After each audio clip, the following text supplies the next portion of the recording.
Reviews are for hire, guys, and today I'm going to be telling you how and why.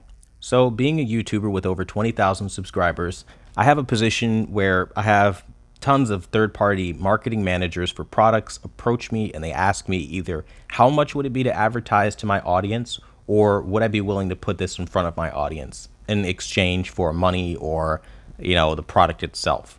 And the reality is a lot of other YouTubers experience this, and we're faced with choices. We can either accept the offer or we can turn it down. Most people don't turn down free stuff and free money. That's just not how a lot of people work. The only reason I do it is because I want to be the number one brand in honesty, and I genuinely believe that through crowd and self-funding, I can grow a channel that's done the right way without selling out the people who made this channel what it is. That's the only reason why I don't accept bribes and all that other stuff, because I truly believe in doing it the right way.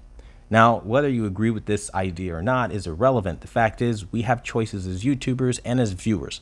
And one of the choices you have is to trust what I'm saying and to, be a part of the community and at least listen with an open mind, or to completely close off to it. Now, the people that close off to it don't like when I talk like this because it's really whistleblowing on a lot of their favorite YouTubers that they've grown to love over the years.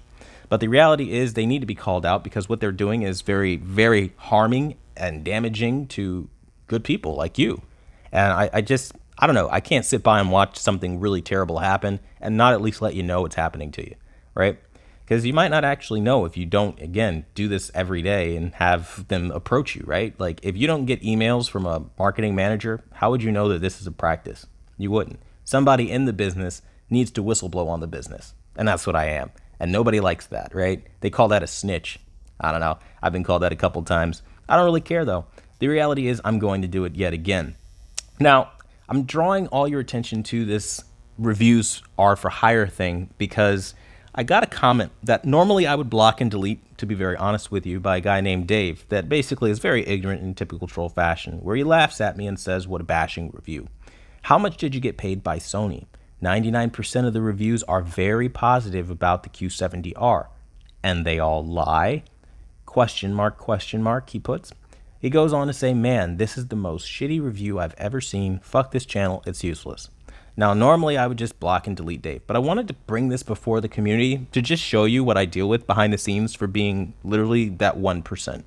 Because he says 99% of everybody is positive. Guess who's the 1%? Me. I'm the holdout. And the guy that's going to tell you the fucking Q70R sucks. Nobody's willing to do that. So here's the thing you got to kind of understand. You, right now, watching this video, left a 1-star review on a product or business at some point in your life. And the fact that you're trusting places that refuse to do that on any product ever should be a red flag to you. Because if you're capable of leaving a 1-star review, why can't they? The reality is not everything is perfect. Out of the decades that these companies have been around and the many years these companies have been around, not one product they've ever come across has been worthy of a 1-star. That should be a red flag to you because out of the many years you've been a customer, how many 1-star reviews have you written? And you got to weigh it up like that, right? And I think if you do it that way, you'll kind of see that I have a lot more credibility than I'm given. And the reason I'm not given the credibility is because I attack guys that are bigger than me, with a lot more resources than me, a lot more connections than me. I know that. And in doing so, I hurt my chances of growing further. I don't care. The reality is I know I'll still reach people with my honesty. And the people I reach, I'll touch and change their lives in any way I can. And the people I can't reach, hey, sorry you had to be a victim for as long as you did. I can't tell you how many people come around after years of being on the channel thanking me and apologizing for literally just being like Dave. Because sometimes my reviews can be perceived as really negative if you come at it from a place of literally just not understanding why I'm saying what I'm saying. And the reality is I'm not paid by Sony or anyone. Literally, nobody is willing to pay me to break the fourth wall like this. They will never pay you for that. Absolutely unacceptable, right? To tell people that when a manufacturer approaches you, they're trying to get you to drive your audience to their sales and convert that into dollar signs on a spreadsheet. They would never, ever want a YouTuber to say that. That is not sponsorship material. But the reality is they know I'm not sponsored. It's the same people who are writing these hateful comments on Reddit and on AV forums about me and blocking me from defending myself on these same websites so that I can't, again, show you the actual truth behind things, because it's probably the same AV reporters that are getting called out with fake accounts, because reality, alert, people can still make fake accounts, right? And the reality is some people are like that. And the ones that don't make fake accounts believe in these people. And when I'm that guy that tells you Santa's not real or the tooth fairy's not real, it hurts the pride. And I get that. A lot of people like to believe that they can think on their own and I should let people think for themselves. But Dave is the result of what happens when you let people think for themselves. He's going off of a cliff because everybody else is doing it. He literally says 99% of the reviews he read are positive and they're all lying. This concept is a pure ignorance that exists in our society. Yes, people can lie to you. I don't care if everyone in the room tells you something is good. If you know definitively as a fact it's wrong, it's wrong. I mean, at one point in time, slavery was considered to be a really widely acceptable, positive thing, right? But through the history of time, we've seen that not every idea deserves embracing, right?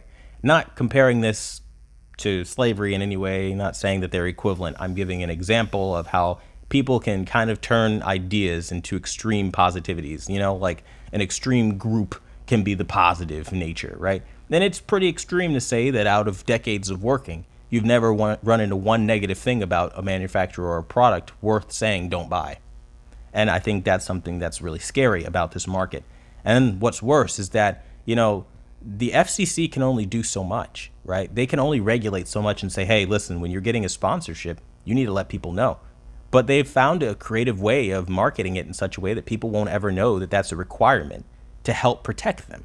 People actually believe that when people say, and I want to thank my sponsor, or I want to give a word to our sponsor, that they're actually doing that to give credit to somebody that helped them grow. When in reality, it's a requirement, a legal requirement to warn you that what you're about to hear is a conflict of interest. And everything you may hear can actually be misleading or misrepresent you in some way so that they can market and sell you something. And people don't understand this because they're not in this business. They haven't done what I do for a living, which is, again, calibrate TVs, work on this YouTube shit, and a bunch of other businesses. And you won't run into this information if nobody is willing to share that. And I'm sorry to tell you, you've never heard this information on any AV YouTuber's channel but mine. Why? Because I'm the 1%. Hell, I dare say I'm the 0.1% when it comes to honesty. The reality is, even though people might not like my channel, even though people might not like what I say, my reviews are honest and spot on, like all the time. Like, I'm not going to lie to you about a product. And the reality is, when I tell you that HDR is broken, HDR is broken. You might want to listen to me. Maybe if we collectively come together, we get it fixed. When I tell you a TV is disgusting and you shouldn't buy it, don't buy it, because maybe there's something wrong with that TV. Of course, you can always go check it out for yourself and you might come to a different conclusion. Maybe my standards are just too high, but let me ask you something. If you were paying over $1,000, how hard did you have to work to get that grand? If you think that I'm being petty by talking about black levels and color irregularities, then hey, by all means, do what you do. But, my message today is this. When you are shopping around, when you are trusting anyone in any walk of life, right? Even right down to the doctor in the room. If something doesn't feel right, something doesn't smell right, or it sounds a little too good to be true, you might want to second guess it. If you have any questions, ask me in the comments down below. Thanks for watching the #1 brand in honesty, and until the next video,